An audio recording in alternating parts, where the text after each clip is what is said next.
Welcome to the Rebirth of You Podcast, the podcast for midlife men who want to stop underliving, live the lives they truly desire without apology. I'm your host, Duane, and I'm very excited to be here with you today. We're doing something different. This is the first podcast that I have done that is on video, and I'm excited to get into this new medium. New for me, not new. Obviously, there's a ton of stuff out there that's already on video, and I know that because I consume a lot of it. I've been wanting to do this. I really am looking forward to doing more of this type of content. And one of the things I love about it is that it actually does stretch me. As a coach, I help people overcome their own limiting beliefs and overcome the things that are blocking them from taking on the challenges or doing the things that they want in their life. And I'm a human, so I also have to overcome and work through those same challenges. The reason why I do what I do is because of the work that I have, that coaching, or the benefits that I've achieved from coaching. I have used those in my life and seen really miraculous results just in the way that I approach my life. I approach each and every day how I think about myself, how I think about the world. And I want to share that. That's my assignment. My assignment is to help other men who are feeling the way I felt and who have reached what I call the rock top. It's like actually the opposite of the rock bottom, but they're both not great. I felt like I hit a rock top where things were great and I still felt empty. And I was asking myself the question, is this it? I believe that there are a lot of men who reach that point and who are there, who are very successful. Coaching isn't just for the person who isn't achieving necessarily. I consider myself a very high achieving person. And I think that there are a lot of high achieving individuals, high achieving men who on the outside have what I characterize as a superficial happiness, but deep down there is an unhappiness and they are struggling to figure out why. And they're struggling to figure it out because we've been conditioned and socialized and programmed to believe that happiness is found in all the things, the external trappings, getting the good job, making the high salary, buying the big house, having the nice car, taking the trip every year to the whatever destination, you name it, that your counterparts are claiming that they went to. And it's not that these things aren't good. It's not that you can't find joy and fun in any of these things. But I think that there is more to happiness. And I think that much of what we characterize as happiness in our society is what I would call superficial happiness. It's a veneer of happiness. It looks great on the outside, but on the inside, you're not really feeling happy. You're not feeling your best. You're not even content. I know for me, the idea that I could have a great job and a great career where I had a lot of success and have a beautiful wife and wonderful children who are all adults and thriving in their lives and living on a beach, and I could still feel discontent and I could still feel this level of just apathy. I was struggling with that. I was struggling with that idea. I was struggling to reconcile how that could be possible. And it was through coaching that helped me to really see and understand that many of the goals that I was chasing, and many of the accolades and the material things, I had to really get honest about why I was going after those things. And I had to really get honest about how many of those goals and objectives that I had created for myself were actually my own versus things that may have been told to me or portrayed to me as something that I should want. I had to get honest about why I was looking for these things. What was I trying to fill? What was I solving for in going after the next promotion? What was I solving for in desiring to be in the bigger place, the bigger house? What was I trying to solve for? What I found was a lot of what I was trying to solve for was I was trying to solve for my own worthiness. I was trying to solve for my own value, my own idea of myself. And what I found through coaching was I was able to get underneath this idea of where my value and worth comes from, and really get to a place where I can look and say, who determines that for me? I think even more importantly, why is my worthiness even a question? Why am I even accepting the premise of this question? How would I behave and respond and show up in the world if I believed that I was already worthy? If there was nothing outside of me that was going to make me more worthy, how would I show up in the world? I had to really wrap my head around that question. And once I did that, it was interesting what came up, because what came up for me was, okay, so if I'm not doing this, if I'm not seeking more money or promotion in order to prove my worthiness, if I'm already worthy, number one, it just takes a lot of pressure off. It really does, because if I'm already worthy, then I can just look at the things that I want to do and just do them because I want to do them, or not. I can just decide not to do them. My worthiness it's not the things that I do, or my worthiness is not conditional. And I believe that for all of you. Our worthiness isn't conditional. I think that we are told, even from young, we're constantly giving these ideas and presented with these thoughts and these questions around being a good boy or being a good girl, and it's presented to us in a way that naturally will lead us to conclude that it is conditional. We are good if we do X. We are going to be seen as good in the eyes of the people that we look up to if we do X. If you clean your room, you're a good boy. If you don't, you're not. If you sit still in school, you're a good boy. If you struggle to sit still, you're not. And you're constantly put in these categories. This continues all the way through high school, for college, for those of you going to college, and into our adult lives, where it always feels like we're playing this. It's like we're playing this game. Like, are we closer to full worthiness or further away from full worthiness? It's like we're constantly moving back and forth towards that thing. And at least this is the construct that we have fallen into as a society. And it's a shame, because what happens is that we abdicate responsibility for our emotional wellness as a result of this, for our mental wellness as a result of this. And we end up putting it in the hands of the companies that are trying to sell stuff to us. It's like our emotions are being controlled by the commercials that we see. Our emotions are being controlled by social media. Our emotions are being controlled by the companies that we work for. And we've fallen into this trap of believing that our mental and emotional state is something that is driven by what's happening outside of us instead of what's happening in us. And more importantly, we've let go of our own agency around our mental emotional state. We are the ones that can control that. We are the ones that have the answer. We are the ones that can decide, what do we want to feel like? How do we want to feel about ourselves? How do we want to feel about our lives? How do we want to feel about the things that we do? How do we want to feel about the choices that we make? And not look at them in a judgmental way, but just look at them, and look at them in order to make determination as to how are the choices that we've been making for ourselves, how are they working for us? We can, without even realizing it, when we hand over control, when we're telling ourselves that our emotional and mental state is a function of the things that are happening outside of us, we're not taking responsibility. We're not being an emotional adult. And not only that, not being an emotional adult, what happens is that we put our emotional state in the hands of others, and we become puppets. And we've given the controls, we've given the reins to others. So if someone else says something and we tell ourselves a story about why they're saying that to us or what it means for us, and then we respond. But if we tell ourselves that it's because of what they said, then if we do it then we're going to do it always.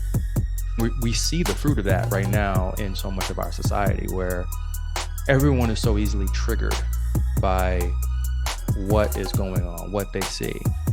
It's not that everything that's happening in our society is great.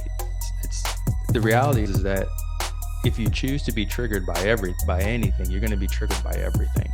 I think that we have to recognize that the responsibility for our emotional wellness and our emotional state is ours and ours alone. We get to decide how we are going to respond to anything that's happening outside of us. Doesn't matter what it is. We still get to choose.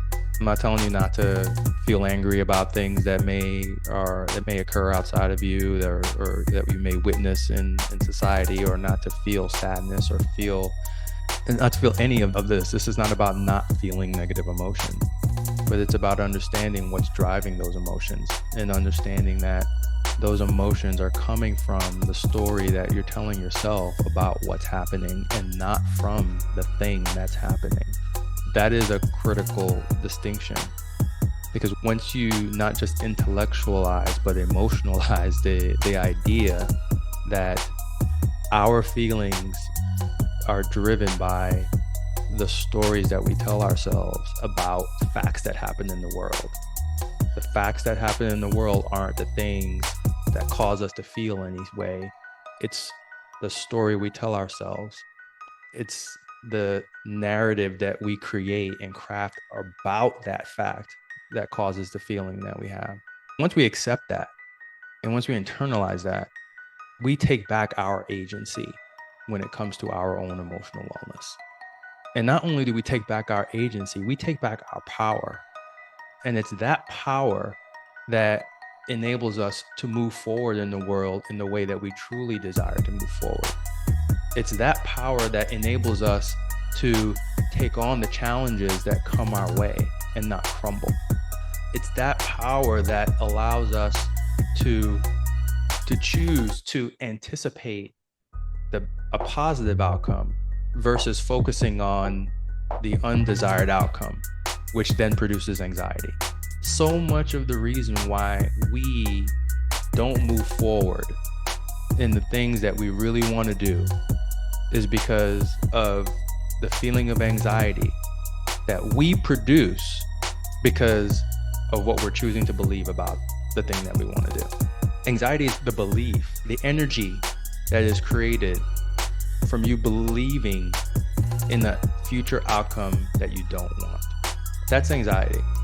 It's the energy that gets created based on your belief in a future that hasn't happened that you don't want. It's different from fear. Fear is the energy that you feel as a result of a real and present danger. There's actually a real danger. It's actually happening. Versus anxiety is about the future that hasn't happened yet. It's the future imagined outcome that has not occurred, but you're generating energy about that. That's what anxiety is. Based on that definition, and based on the fact that it's a future, it's only coming from your thoughts. It's only coming from your beliefs. It's only coming from the story you're telling yourself. It's only coming from the narrative that you're crafting around this potential future outcome that's causing the anxiety. I'm talking about this because this is one of the major reasons why, if not the reason why, we fail to move forward and do the things that we actually want to do in our lives. I know this because this is not something that I've conquered. This is something that I am conquering. I say that because it's present tense. I deal with this now. And there's not a client that I have where we don't go and dig deep into this specific topic.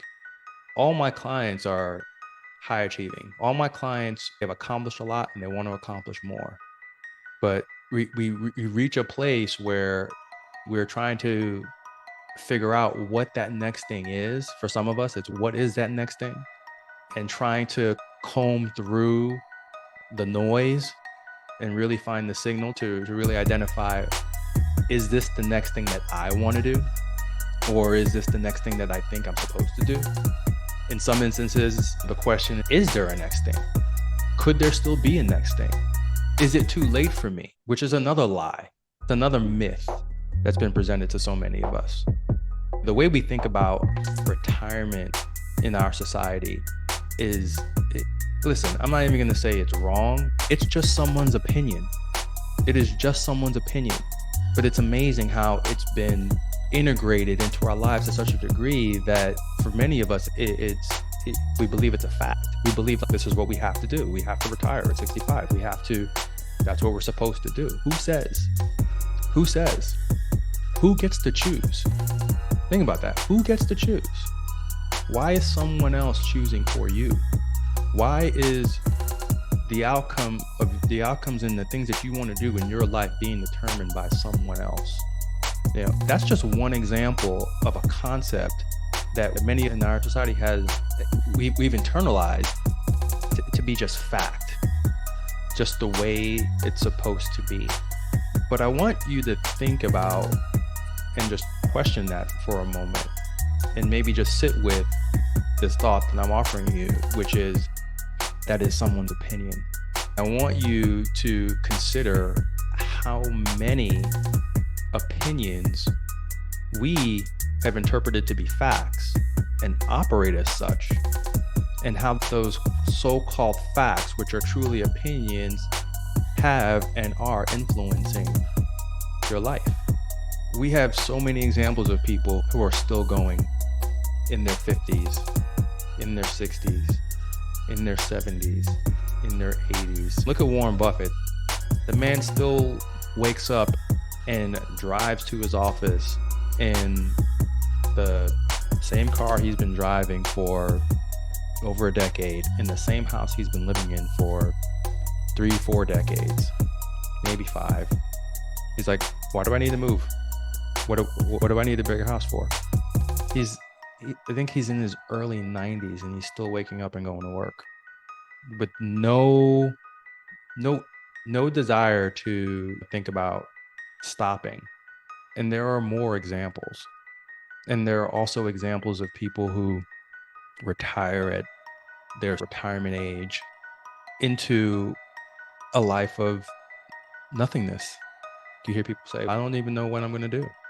They retire and you just see degradation. I believe that is the case because we were never designed to just stop. I believe we were designed to continue to grow. I think we were designed to continue to get better. I think we are at our best when we are working towards an objective. We are at our best when we are going after a worthy goal. It doesn't matter what it is.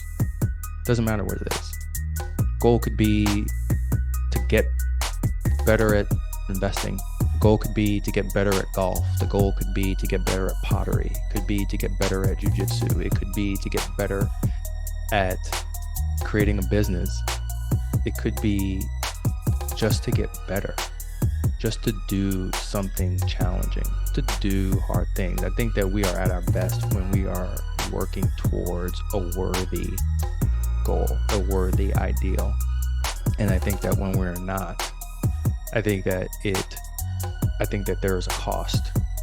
I think that there is a mental and emotional and oftentimes even a physical cost to the absence of an objective. I think we were designed to move forward. I don't believe that we were designed to retreat. And I believe that we were definitely not designed to stand still. I hope that this message helps you today. I'm going to be doing more videos, and I will also be bringing on some more guests. I want to have some more conversations with people. I enjoy them, and I think it's useful to get the perspective of others and actually see and hear people who have not only gone through things and taking steps or have taken steps to change their lives, but they're still moving forward. They're still progressing. They're not stopping. So we're going to have more of that on the podcast. We're going to have more video on the podcast. I look forward to talking with you and continuing to share these ideas. And if there is any feedback or comments, please go and review the podcast wherever you listen to the podcast. If there are any suggestions or any topics that you guys want to hear, please do that. Also, if you found any of this helpful and you believe that there's someone who can benefit from this, please share the podcast with other people. It really helps me. It really helps the podcast. If you're listening to this and you haven't subscribed, please click the subscribe button. Okay. Thank you very much. Thank you so much. I'm so excited to have been with you guys, and I look forward to the next time. Cheers.